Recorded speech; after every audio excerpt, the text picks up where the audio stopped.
Hello friends, welcome to home food zone. இன்றைக்கி இந்த வீடியோவில் நல்ல ஹெல்தியான ரொம்பவே டிஃப்ரெண்ட்டான ஒரு கிரேவி ரெசிபி. எப்போ செய்தாலும் சரி நல்லா விரும்பி சாப்பிடுவாங்க. ரொம்ப ரொம்ப நல்லாயிருக்கும். இது எப்படி செய்யறதை பார்க்கலாம்.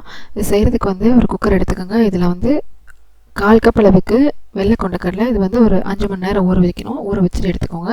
அதே மாதிரி 1/4 கப் அளவுக்கு ராஜ்மா, 1/4 கப் அளவுக்கு பச்சை பட்டாணி, கூடவே 1/4 கப் அளவுக்கு வெள்ளை மொச்சை சேர்த்துக்கோங்க. 1/4 கப் அளவுக்கு தட்டாம்பயிறு, 1/4 கப் அளவுக்கு பாசிப்பருப்பு எடுத்துக்கோங்க. இது எல்லாமே 5 மணி நேரம் தண்ணியில் நல்லா ஊற வச்சுட்டு எடுத்துக்கோங்க. 1/4 கப்புன்றது நான் சொல்கிறது ஊற வைக்கிறதுக்கு முன்னாடி 1/4 கப் மெஷர் பண்ணி ஊற வச்சு எடுத்துக்கோங்க, சரியாக இருக்கும். இதிலே ஒரு 2 டேபிள் ஸ்பூன் அளவு கடலைப்பருப்பு, 2 டேபிள் ஸ்பூன் அளவு துவரம்பருப்பு, இது ரெண்டுமே ஒரு 10 நிமிஷம் மட்டும் ஊற வச்சுட்டு போட்டுக்கோங்க. இப்போ இது எல்லாத்தையுமே நல்லா ஒரு தடவை கலந்துட்டு இதில் ஒரு 1 டம்ளர் அளவு தண்ணி ஊற்றி ஒரு 1/2 டீஸ்பூன் அளவு உப்பும் சேர்த்து நல்லா கலந்துக்கோங்க. இதை நம்ம வேக வச்சு எடுக்கணும். ஹை ஃப்ளேமில் வச்சு ஒரு 5 விசில் மட்டும் விட்டு எடுத்துக்கோங்க.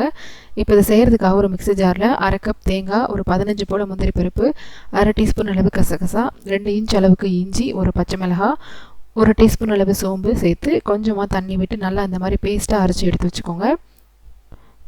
இப்போ செய்கிறதுக்காக நம்ம குக்கரில் வேக வச்சு பருப்பு பார்க்கலாம். நல்லா சூப்பராக வெந்து வந்திருக்கு. குழையாமல் நல்லா இந்த மாதிரி கரெக்டாக வெந்து வந்திருக்கு. இப்போ இது அப்படியே இருக்கட்டும். இப்போ ஒரு பேனை சூடு பண்ணிக்கலாம். இது 2 டேபிள் ஸ்பூன் அளவுக்கு எண்ணெய் இல்லைனா நெய் சேர்த்துக்கலாம், உங்களோட சாய்ஸ் தான். எண்ணெய் நல்லா சூடானதும் இதில் ஒரு 1/2 டீஸ்பூன் சோம்பு, 2 ஏலக்காய், 2 துண்டு பட்டை, ஒரு அன்னாசிப்பூ, ஒரு 4 கிராம்பு சேர்த்து நல்லா கலந்துக்கோங்க. இந்த ஸ்பைசஸ் எல்லாமே லோ ஃப்ளேமில் வச்சு ஒரு நிமிஷம் நல்லா அந்த மாதிரி வறுத்துக்கோங்க. அதுக்கப்புறமா இதில் ஒரு பெரிய வெங்காயம் நல்லா பொடிசாக நறுக்கி சேர்த்துக்கோங்க. 2 பச்சை மிளகாய் சேர்த்துட்டு வெங்காயம் லேசாக பச்சை வாசனை போகிற வரைக்கும் வறுத்து எடுத்துக்கலாம். வெங்காயம் பார்த்தீங்கன்னா கட் பண்ணதுக்கப்புறம் ஒரு 1/2 கப் இருக்கிற மாதிரி மெஷர் பண்ணி எடுத்துக்கோங்க. ரொம்ப சின்ன சின்னதாக இருந்ததுன்னா 2 கூட நீங்கள் கட் பண்ணி சேர்த்துக்கிட்டிங்கன்னா சரியாக இருக்கும்.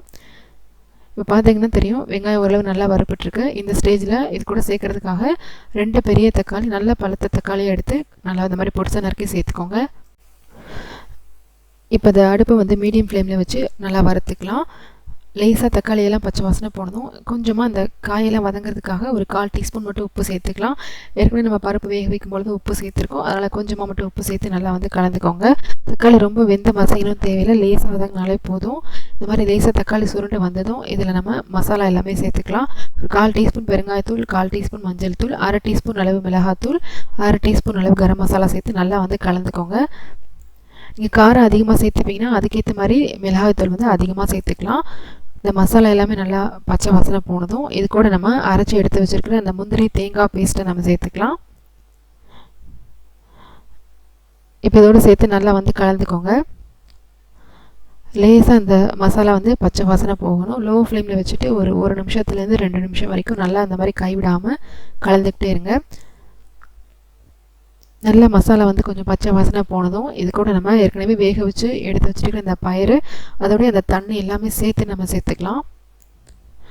இப்போ இதில் எக்ஸ்ட்ரா 1 கப் அளவு நான் தண்ணி சேர்த்துருக்கேன். நான் சப்பாத்திக்கு செய்கிறதுனால 1 கப் மட்டும் தண்ணி சேர்த்துருக்கேன். நீங்கள் உங்களுக்கு எந்த மாதிரி கன்சிஸ்டன்சி வேணுமோ அதுக்கேற்ற மாதிரி தண்ணி அட்ஜஸ்ட் பண்ணி சேர்த்துக்கோங்க. இப்போ இது நல்லா நம்ம கலந்து விட்டுக்கலாம். அடுப்பு நல்லா ஹை ஃப்ளேமில் வச்சு நல்லா கொதிக்கட்டும். ஒரு 2லேருந்து 3 நிமிஷம் நல்லா கொதிச்சதும் இதில் நல்லா ஒரு கைப்பிடி அளவு ஃப்ரெஷ்ஷான கொத்தமல்லியில் கட் பண்ணி போட்டுக்கோங்க. மொத்தமாக ஒரு 4லேருந்து 5 நிமிஷம் வரைக்கும் நல்லா கொதிக்க விடுங்க. உப்பு சரியாக இருக்கான்னு செக் பண்ணிக்கோங்க. தேவைப்படுதுன்னா இந்த ஸ்டேஜில் போட்டு நல்லா கலந்துக்கலாம். நல்லா இந்த மாதிரி ஒரு 4-5 நிமிஷம் கொதித்ததும் ஸ்டவ் ஆஃப் பண்ணிவிட்டு தேவைப்பட்டால் மேலே ஒரு ஸ்பூன் இல்லை 2 ஸ்பூன் நெய் கூட சேர்த்துக்கலாம், உங்களோட சாய்ஸ் தான்.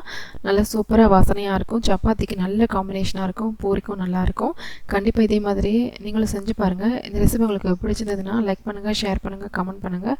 கண்டிப்பாக ஹோம் ஃபுட் ஜோனுக்கு சப்ஸ்கிரைப் பண்ண மறக்காதீங்க. நாளைக்கு இதே மாதிரி நல்ல ரெசிபியோட உங்களை மீட் பண்ணுறேன். அது வரைக்கும் பாய்.